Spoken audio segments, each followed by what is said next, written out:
Hi, Andy. Hi, Victoria. Our next guest is Rick Doblin, who you've known for a really long time. Gee, I think I knew him when he was a kid. He might have been in his 20s. He's now the president of MAPS. He's been the president and founder for a long time, the Multidisciplinary Association for Psychedelic Study. And he is one of the people who is trying to get psychedelics and MDMA legalized. I think he single-handedly has done more to raise money for research on therapeutic applications of psychedelics, to really make it possible for them to become legally available for therapeutic use. I mean, he has a really stunning track record, and I can't wait to talk to him. Fantastic. Let's get him on. All right.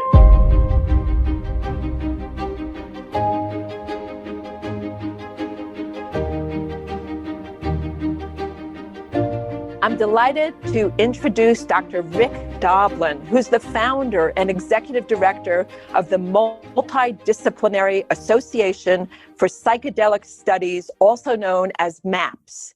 He received his Ph.D. in public policy from Harvard's Kennedy School of Government.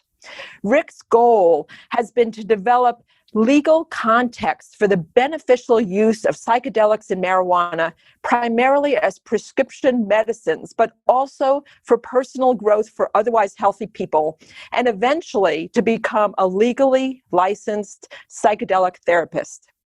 He founded MAPS in 1986 as a nonprofit organization, and he's raised over $80 million in donations for MDMA research. Welcome, Rick.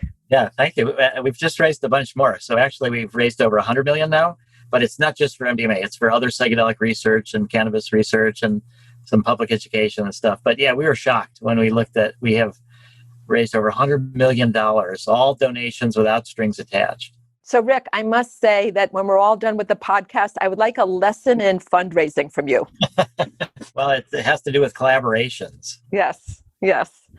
So psychedelics are getting a lot of mainstream media attention these days and a lot of money. So just as an example, some recent headlines in the New York Times: psychedelic therapist draws veterans to jungle retreats. In courts, Wall Street donors are racing to back psychedelic therapy. And in the Wall Street Journal, Silicon Valley and Wall Street elites pour money into psychedelic research. I guess you've gotten some of that. Yes, that was our article in the Wall Street Journal about completing a 30 million fundraise. Yeah, and the other thing to say is that there's a company called Compass, a for-profit company that's developing psilocybin. They're talking about going public, and they're putting their valuation at over $500 million. And there's another company called MindMed, the first one that was on the stock market. They're talking about somewhere like 125 million valuation without having done anything. Well, that may also be corporate America. I'd love to hear from each of you this story of how you met. And I'm going to start with Andy. Well, I don't know that I remember, but actually, just coincidentally, yesterday in the mail, I received a card and photograph from Alyssa Carlino, who was the daughter of Lou Carlino, a filmmaker who Rick and I both know, who was early interested in psychedelics. And the photo is of a conference at Esalen, which looks like, from the state of my beard, which is quite black, I think this was somewhere either in the like 1982 or something like that. And I'm pretty sure you're in that photo, Rick. And my memory is that we met at one of those early psychedelic conferences at Esalen. Yeah, that's right. I think it was 84. And I remember you camping out in a tent you had. And it was this sort of gathering of those people that had been caring about psychedelics, gathered by Dick Price, who was one of the co-founders of Esalen, and Stan Groff and others, to sort out a lot about MDMA as a sort of a new legal substance that we could share with others. And we had a brief period of time. We knew that it was doomed because both it was being called Adam as an underground psychedelic therapy drug. It wasn't illegal, but it was also being sold as ecstasy. And that was being done in public settings. And it was clear that during Nancy Reagan and Just Say No, an escalation of the drug war, that we only had a limited time where it was still going to be legal. And so these meetings at Esalen were absolutely, essential to building this new community and organizing us so that once the DEA did move in the summer of '84 to criminalize MDMA, we were prepared. And I went to DC and we had 30-day public comment period. And actually, it was through you, Andy, that through Rick Cotton, that you had friendship from Harvard with a lawyer who was part of a big Washington, D.C. law firm, and they agreed to represent us pro bono. I forgot that. That was the only way that we could do this. We had this big D.C. law firm working for free to help us sue the DEA. Rick, in your phase 3 trial, you have been doing this MDMA-assisted psychotherapy, and I'd really love for you to explain to our listeners what that looks like. What happens when someone comes in and has this experience? Well, first off, we felt because of the stigma of psychedelics that we needed to work with the hardest cases. So we work with chronic, severe PTSD. In phase 2, everybody was treatment resistant. Right now, we don't require treatment resistant, but almost everybody is. So the program itself is 3.5 months long. And the reason I preface this by saying that we work the hardest cases is that the treatment for people with milder PTSD might be shorter. During this 3.5 month process, there's 2 therapists. Male, female is the standard model, but there can be 2 women, 2 men, 2 non-gender, non-binary people. But the idea is that a lot of people who are traumatized are resilient and do recover. But often those people who are traumatized and don't recover and tip into PTSD have had childhood trauma. Not always the case, but often. So we feel like this kind of 2-person male-female team enhances the efficacy and provides additional safety as well. So in the 3.5 month process, there are only 3 times they get MDMA, once a month, and it's 8-hour long sessions. And there's 12 90-minute non-drug psychotherapy sessions, 3 before the first MDMA to build the therapeutic alliance and for preparation, and then 3 of these integrative sessions after each MDMA session for, continuing the therapeutic process. And then because we are concerned people might say, oh, it's a psychedelic afterglow, but it's going to fade. And we know that ketamine for depression often does fade, that we have our primary outcome measures 2 months after the last experimental session.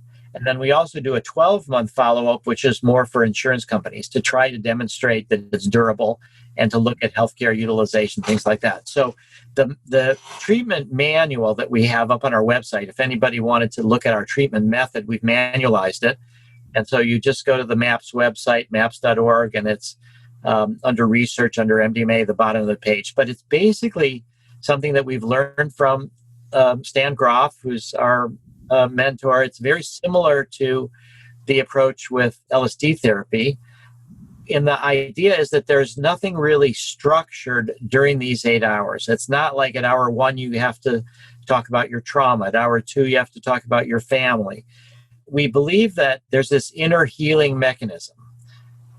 We all know that. Sounds familiar. It's totally the case. We all know that's the case for our bodies, but we believe our psyches have something like that. We call it the inner healing intelligence.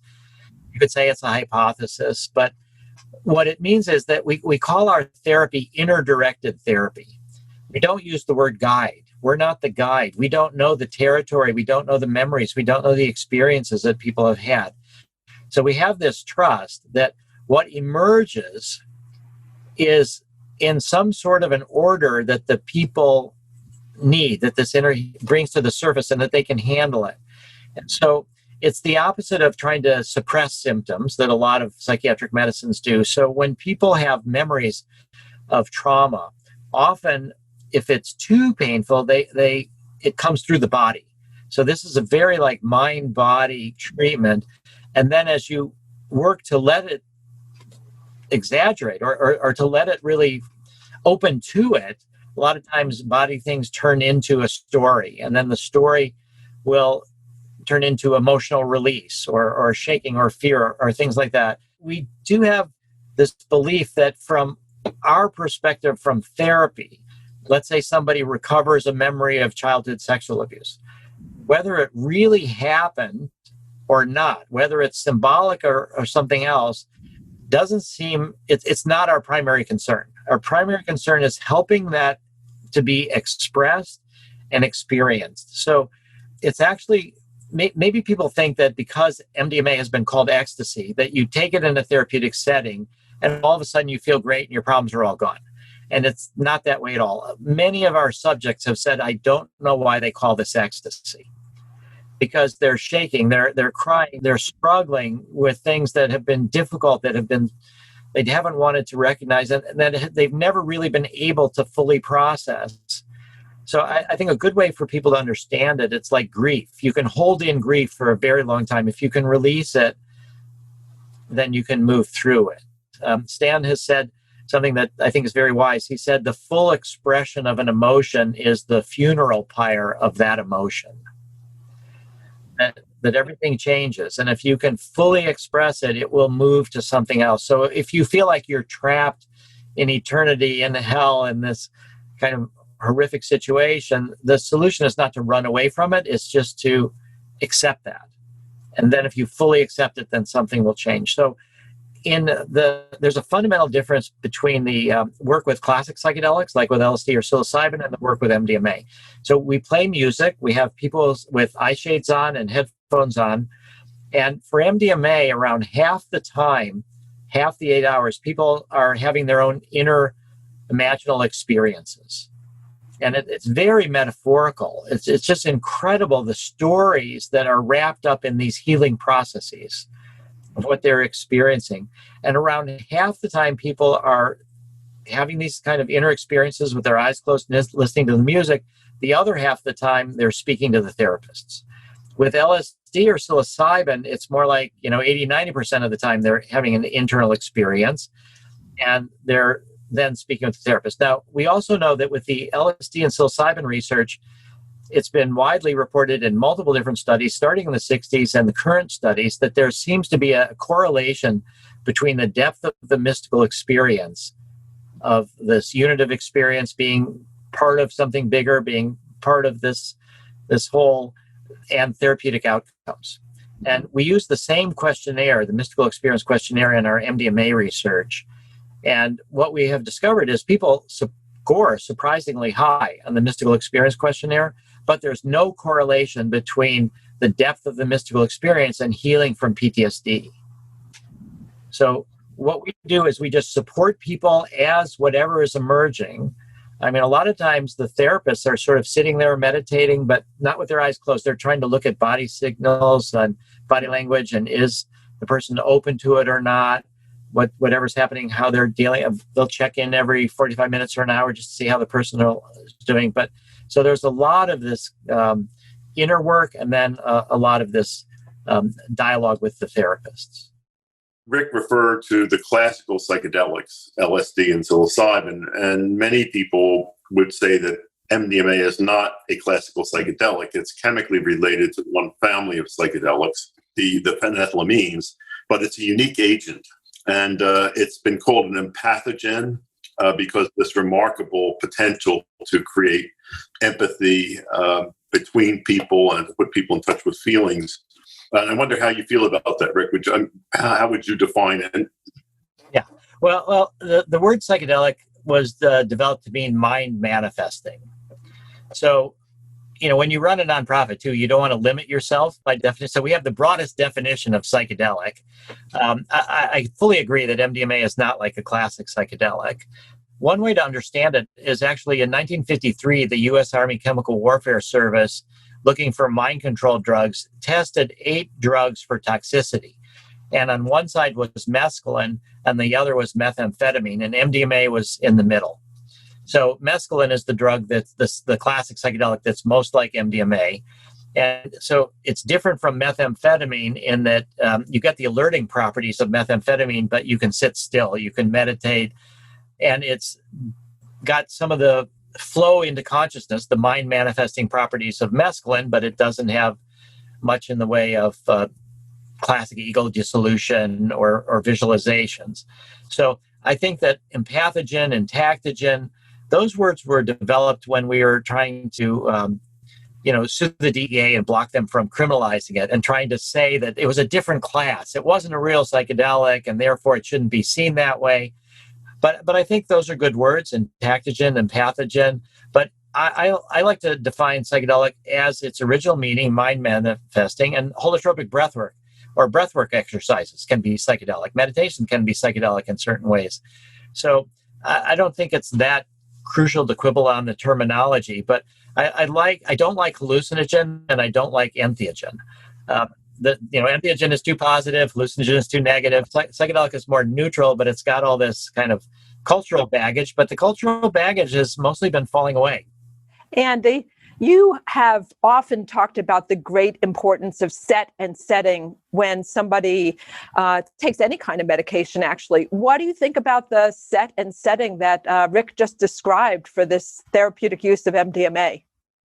Well, I think that it's all important that the expectations of the person taking the substance and the setting in which it's taken. So I think that the model that's been created for MDMA-assisted psychotherapy works very well. It's producing the outcomes that we want. There's two examples that I often give about how important these non-pharmacological variables are with psychedelics. One is that in 1960, before anyone had really heard about any of these substances, most people had never heard of LSD, I knew several people who were dosed with LSD at a party without their knowledge. When they felt the effects of the drug, they interpreted them as the onset of food poisoning. And just recently, a few months ago, a paper appeared, a science journal, titled The Placebo Effect at Psychedelics Tripping on Nothing, in which a group of subjects were given psilocybin and a placebo. And in the placebo group, the percentage of people who had psychedelic effects was 61%. So there's enormous room for expectation setting to modify pharmacology. And here you have, with MDMA, this is an agent that has tremendous potential if it's used in the right way. I feel sorry for people who have only taken this in parties with loud noise and combining it with alcohol and other substances. I think they're likely to miss out on a lot of the positive potential. And for people who have a history of trauma, I think to be able to use it in this therapeutic setting is marvelous. Yeah, we have some really interesting information about the placebo effect as well. So we have permission from FDA for a protocol where we can give therapists MDMA as part of their training. It's a 4-day protocol, double-blind placebo-controlled crossover, meaning that the first day you either get placebo or MDMA, then you have a day of integration, then the third day you get whatever you didn't get on the first day, and then the fourth day is another day of integration. And the therapists who participate, we've had over 90 participate in this already. They've previously done like a 14-hour online course, and they've also participated in a week-long course in person, watching videotapes of therapy sessions. So we've had this only happen twice, but both times it was two psychiatrists who'd never done psychedelics before. And it was with, we had two, both actually husband-wife teams, Michael and Andy Midhofer and Marcelo Talara and Bruce Poulter, who are the trainers. They're extremely experienced. So on the first day of this 4-day for these two psychiatrists, early on, they were really thrilled that they had gotten the MDMA. And they did this tremendous processing of childhood trauma and other issues with their relationships. And it was really deep and profound. And the next day, they did a lot of integration.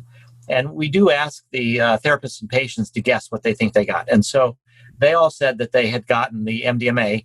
And not only that, but our trainers said that they had gotten the MDMA.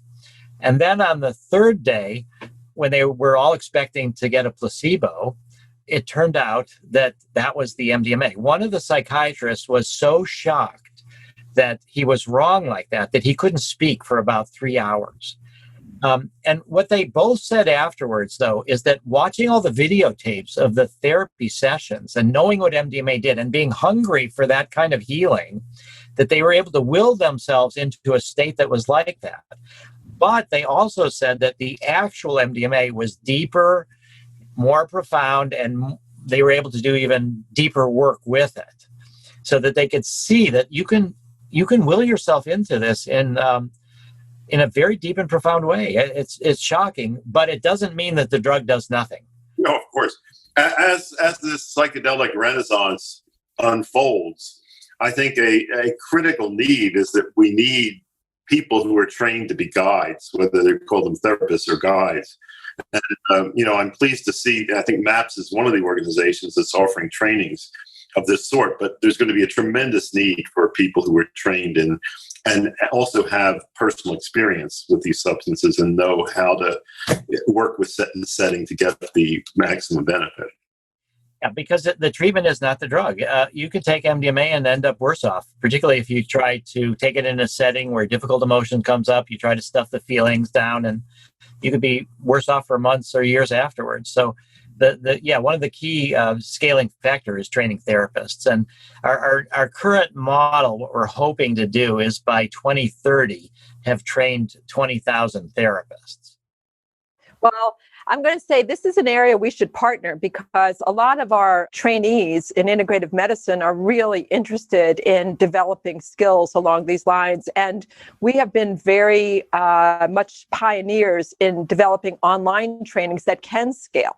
So, Rick, all of this is predicated on the assumption that these substances will be made legally available for therapy. And at the moment, they're all in Schedule 1 under the U.S. Controlled Substances Act, which means they're defined as having high abuse potential and no therapeutic potential. So how is it going to get out? How is all this going to get out of Schedule 1? What do you see happening? Well, since 1992, the FDA has really been science over politics. Now, most recently, very recently, Trump has been trying to politicize the FDA, the CDC, which is very worrisome. But I think because we have prior agreements with FDA, because we actually have support from some Trump supporters. So the only way to get out is to really go through the regulatory process, through the FDA or through the European Medicines Agency. And the FDA has declared MDMA for PTSD a breakthrough therapy. The FDA has declared psilocybin for treatment-resistant depression a breakthrough therapy. They've declared psilocybin a breakthrough therapy for major depressive disorder. Compass Pathways that I just said, saying their value is over $500 million. They've got, they're very well funded. They've raised somewhere like $150 million in cash from investors. So I think that what we need to do is the clinical trials to develop these drugs through the regulatory agencies. And I think that likely the data will be evaluated honestly. I don't think it's going to be a repeat of the backlash from the 60s. We have a lot of support from veterans. Just for an example, Trump is very big on veterans. The Navy SEAL Foundation contacted me a few days ago, and they've changed their board of directors have changed their regulations, and they can now fund research, not just evidence-based treatments. And they're interested in funding psychedelic research because they know about a lot of Navy SEALs are using ibogaine and MDMA and psilocybin. So we are now about a month away from having the data from a first of 2 phase 3 studies as far as whether it's statistically significant. And Rick, what does it mean to be defined as a breakthrough therapy? Well, Big Pharma wants to have breakthrough therapy because if you get that designation, it's the most important designation that FDA can give for the most promising drugs. 2/3 of applications from Big Pharma are rejected.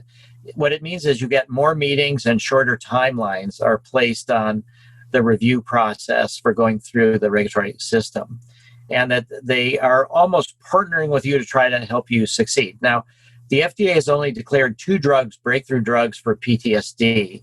One is MDMA-assisted psychotherapy, which is a drug therapy combination. The other was a drug called Tonmya, which was a repurposed sleeping pill from 30 years ago by Tonix Pharmaceuticals. So they were also breakthrough therapy in phase 3, and they had their interim analysis in February, and they were told that they should stop the study for futility. So just because you have been designated a breakthrough therapy doesn't mean it's going to work. It just means that the preliminary data was promising. And but how does that affect its scheduling status?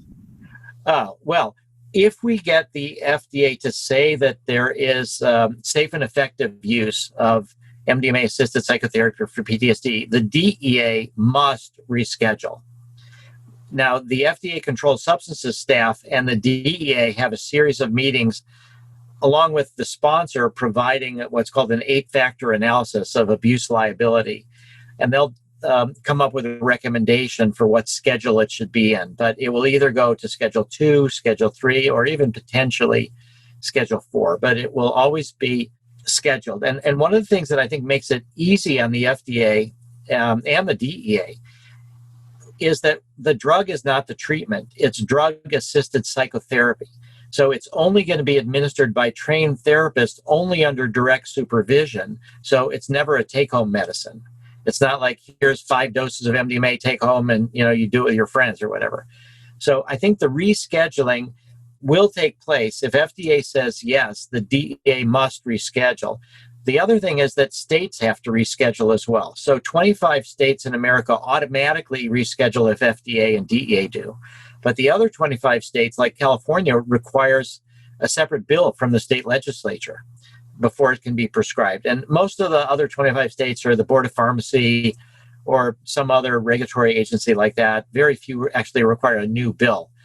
But in Europe, where it's national healthcare systems, you have another situation is that they can reschedule, but their health systems might not decide it's cost effective and might not decide to fund it.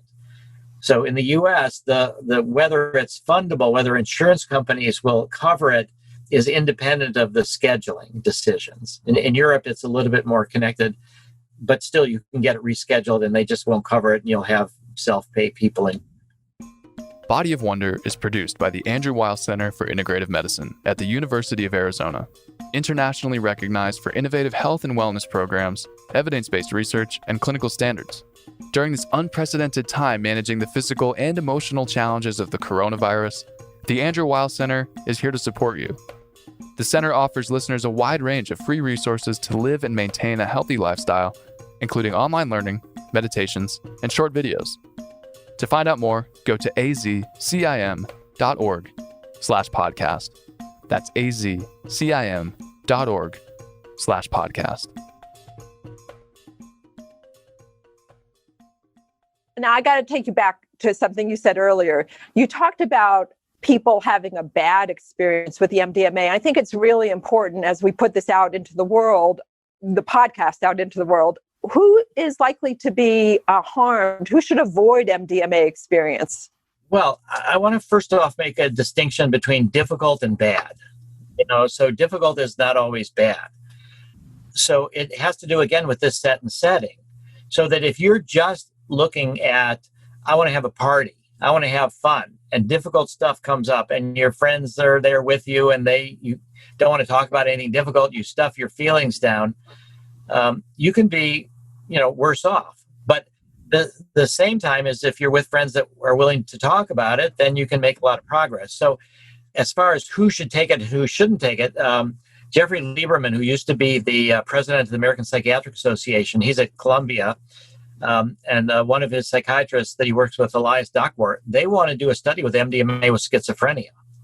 I think it can be integrative, but it would be done on an inpatient basis. They would be observing people. There would be longer periods. So we don't necessarily think it's good for bipolar disorders or frank psychosis, but it can't, dissociative identity disorder, it can be very helpful with. But again, the more serious the psychiatric indications, other than PTSD and depression and anxiety or social anxiety, or we're now starting a study with eating disorders, which is very fatal.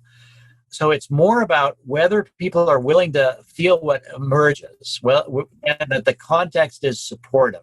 We do currently exclude people with personality disorders, but we think it can be very helpful to people with personality disorders. They just are going to need a few more treatments. There's all of this interest in microdosing now, and clearly we're talking here about, let's say, full dose. What do you think about microdosing now? My general thing is that for mental conditions, I'm not very interested in microdosing because I want people to be able to be free of drugs. I think it's better to use full doses in a therapeutic context with the goal of getting to the core of the problem so that people don't need medication. You've worked through it. Maybe it takes several sessions. I've only heard very few cases of people microdosing MDMA, and not really, because microdosing means that it's below your level of perception. Andy, I know you've talked about the potential for psychedelics. I'm not sure whether you included MDMA in your thinking, but psychedelics helping all kinds of physical symptoms. So Rick has just pointed to a lot of what we call mental health, psychiatric, but I'm wondering if you could talk about your ideas about how this could help physical problems and the place in integrative medicine.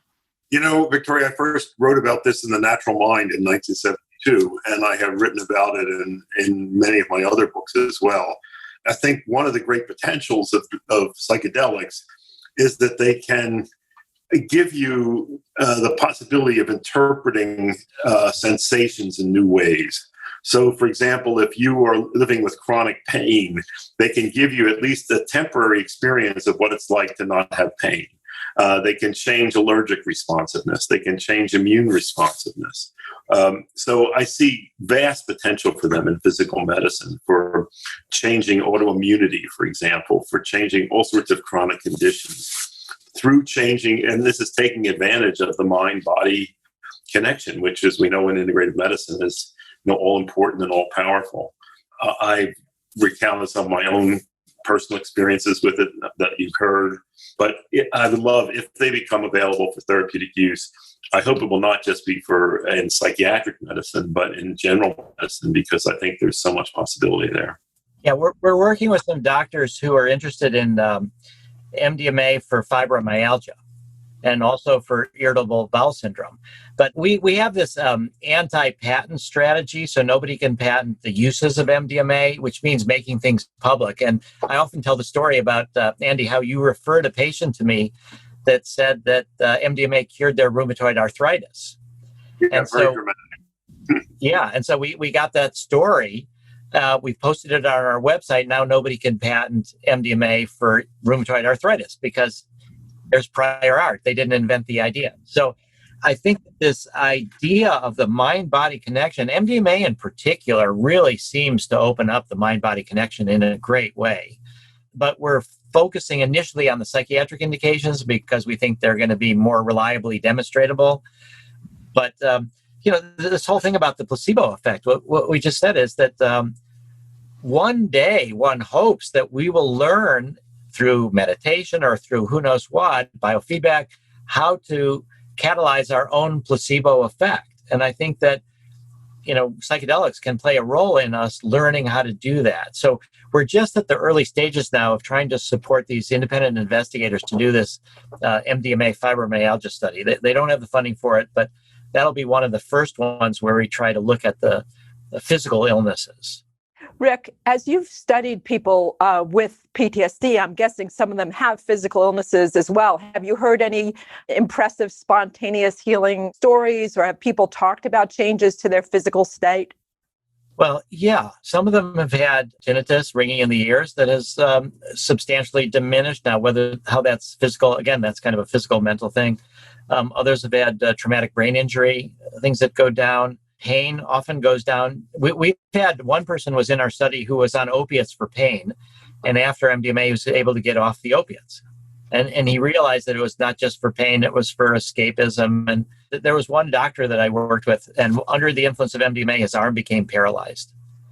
And we knew that it wasn't really MDMA paralyzing his arm.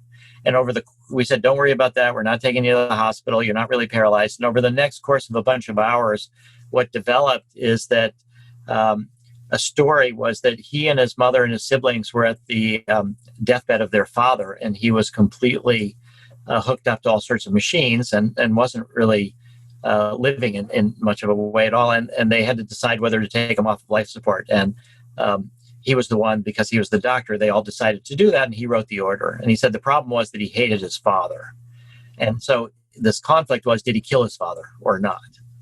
And so that paralysis was a reflection of this unconscious conflict. Did he kill his father? And then over time, as he was able to share that and realize his mother, his siblings, he really thought his father did want that, even though he hated him, that he didn't really kill his father, then the arm fully healed, and he could move it again. Andy, I'd like to take us back you have a long history of paying attention and to psychedelics, personal history with them.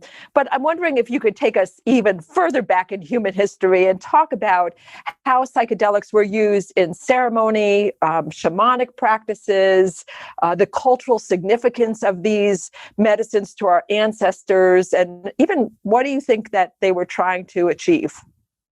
Well, that's a big question. Many of these substances are in plants and have been used by traditional societies, particularly in the New World. There's only one old world psychedelic, iboga, which was used in Africa, source of ibogaine. But New World natives really explored the plant kingdom to find plants that had these potentials and used them in various ways. In many shamanistic cultures, it was shamans who were most experienced in them, and they were in charge of ceremonial use of them. And shamans also used them in individually and healing interactions with patients. So I think they were very central to Native American religion, shamanism, medicine, as I say, particularly throughout the New World. And there's the Eleusinian Mysteries from 1600 BC to 396 AD that was with an LSD-like potion called Kykeon. That's the foundation of Western Greek culture. Now, there are people who are so focused on psychedelics who see them as, who cannot imagine that people could have spiritual experiences without them, and I don't believe that. Terence McKenna has this stoned ape hypothesis that mushrooms were the key that caused enlargement of the human brain. I just don't believe that. I think that in ancient times that if people accidentally ate psychedelic mushrooms, that would put them at a great disadvantage, if there were saber-toothed tigers around, or I think that this ordering of perception would not be a positive attribute until there was enough civilization to create safe spaces in which people could use these things ritually. I think it's very important to acknowledge that there's a lot of other ways to have spiritual experiences other than psychedelics, because then when you can say, look, this psychedelic is releasing something that's naturally inside. It's not a distorted psychedelic experience. You can get to it many ways. It's part of our makeup. But Andy, when Victoria wanted to take you way back, I wasn't sure where she was going, but I'd like to take you back to 1972. Yes. So in 1972, I was 18 years old. That's when I first read Stan Grof's Realms of the Human Unconscious and decided to devote myself to psychedelics. And that's also when you published The Natural Mind. And so I'm wondering, that was after the backlash, after the Controlled Substances Act of 1970, psychedelic research was being wiped out around the world. So I'm wondering, what did you think then about how long it would take, or if it would ever come back, or what were your senses about that? I think it seemed to me to be very far off in the future, that there was just so much fear around these agents. And also this was a time of great political turmoil in the country. And a lot of the polarization was with the counterculture that used different substances from the dominant culture. Instead of using alcohol, they were using cannabis and psychedelics. And that really became a symbol of other people that the dominant culture was very much afraid of. So it just seemed to me that it would be a long, long time. And I must say that I'm both incredibly pleased and surprised to see how fast this revolution is coming now, and how much psychedelics have penetrated mainstream culture. You say fast, but I just want to say that, my understanding is that, Rick, you have devoted more than 30 years of your life to carry out the science that will ultimately influence the FDA. And I know that we're close, but I want to acknowledge your devotion, because this is a life's work. Well, I think also when you're looking into the future, it seems like it goes on forever. But now that we're both 50 years older from 1970, or 48 years older, it doesn't seem like that long of a time. I mean, cultural change happens slow. So to happen in a space of 48 years where we're both alive to watch this psychedelic renaissance, it just takes people in groups a while to grow up to certain things or to integrate certain things. And so, I didn't know how long it would take either, but it felt to me like It didn't matter how long it took, because the psychedelic mystical experience in particular, because I decided this before I even knew about MDMA, that the sense of connection with everything, that was the antidote to genocide and the antidote to prejudice and destruction and destruction of nature. So it didn't matter how long it took. And, one of the things that I'm most proud of that MAPS has done in our entire history is that we managed to start LSD research in Switzerland a few months before Albert Hofmann died. And also before Anita, his wife, died. She died a few months before he did. But he could see the glimmerings that there was this sort of cycle that was coming back. And he could see that. Thank you so very much for taking the time to have this conversation with Andy and me. I think that it is going to be of great interest to our listeners. Yeah, it's been a pleasure. And I'm just so happy to be on this with you and Andy too, just because of what we were talking about, these meetings at ESSL, and, when it looked like, and it was, that MDMA was doomed and was, becoming criminalized. And now after all these years, to see it coming back in a way that I think, what I think is that the work of integrative medicine that you guys have pioneered, and also mindfulness, that they have become more mainstream. And it's building on that, and building on the mainstreaming of yoga and the mainstreaming of meditation, that we can now layer in psychedelics. So much of what happened during the 60s, culture was not prepared for it at all. And in many, many different ways, the work of integrative medicine, the work of meditation and yoga has prepared the ground for bringing psychedelics back now. Thank you. It's been a pleasure. It's so great to do this with you, Andy. Thank you so much. All right. Bye for now.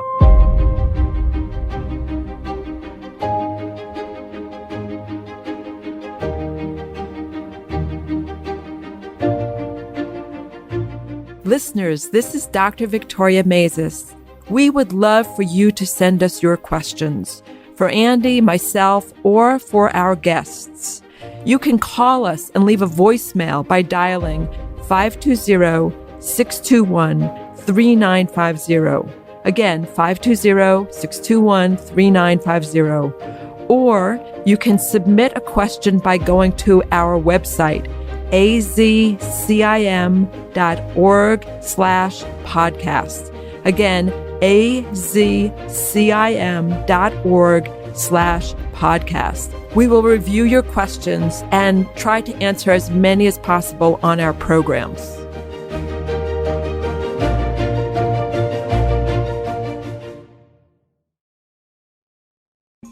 Learn more about topics featured on the Body of Wonder podcast and how to apply them to your everyday health with My Wellness Coach, a free mobile app from the Andrew Weil Center for Integrative Medicine. Download today at mywellnesscoach.arizona.edu. That's mywellnesscoach.arizona.edu.